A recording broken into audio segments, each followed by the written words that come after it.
Hello అండి, ఇలా మనకి హ్యాండ్కి వచ్చేసి మిడిల్లో నెట్ వచ్చిందనుకోండి. సో ఎలా కట్ చేయాలి, ఎలా స్టిచ్చింగ్ చేయాలంటే ఫస్ట్ నార్మల్ హ్యాండ్ అయితే కట్ చేసుకోవాలి.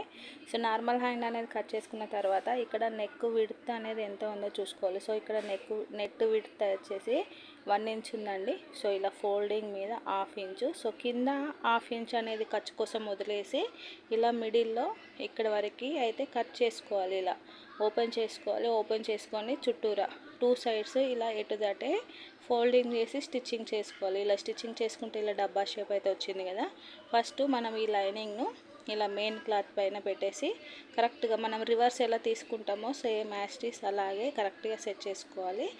మనకి ఇక్కడ స్టిచ్చింగ్ చేయడానికి కొంచెం ఇబ్బంది ఉంటుంది కాబట్టి పిన్స్ పెట్టుకుంటే మనకి కింద స్ట్రైట్ కుట్టేసుకొని రివర్స్ తీసుకోవాలి. ఇలా రివర్స్ తీసుకున్న తర్వాత మనకి ఇక్కడ పైన నెట్ అనేది ఉంది కదా, మనకి నెట్ లోపలికి కనబడకుండా డిజైన్ పైన పిన్స్ పెట్టుకొని స్టిచ్చింగ్ చేసుకుంటాం.